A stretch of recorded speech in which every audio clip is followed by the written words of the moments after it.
Halamar wengas ngupisa Tengkum hajin pos niu Pipau syanga Ban perkatia pika mento yanga Jing it banga ai pim shem niu kor Ki umat belajau piklem siu dor Ban perkatia pitang jing tang sudah Tang jing babi balayanga Hajing shisha ya pingam day ban keno Haba ublay siang krung yang iumto Hindray ka jing long briu jonga Balay keng am hun ya kata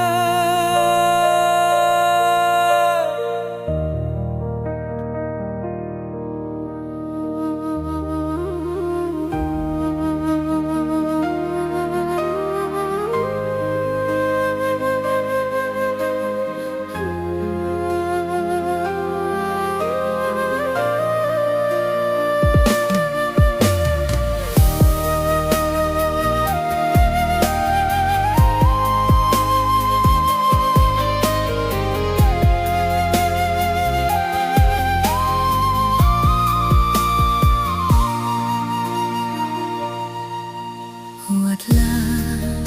mensin jonga kapang Ya mun jong pinga hap ban piang Haba yang ai pinti shisha Klam dau pi kloi ban shet ke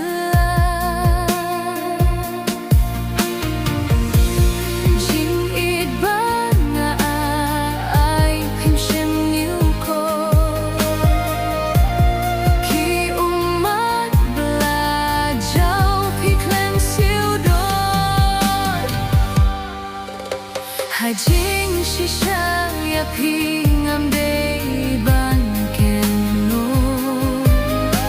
Haba ublay singkrung yang iumto Hindray ka jing long briu jonga Balay keng am hun ya kata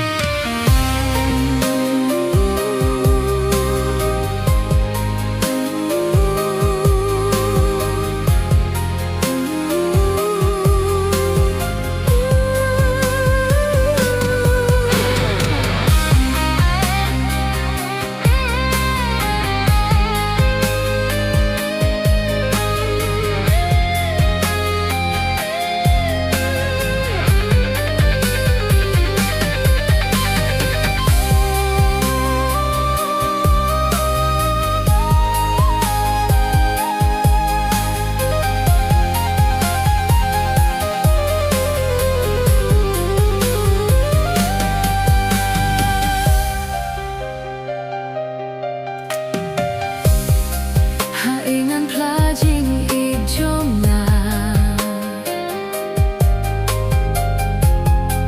Halamar wengas ngupisa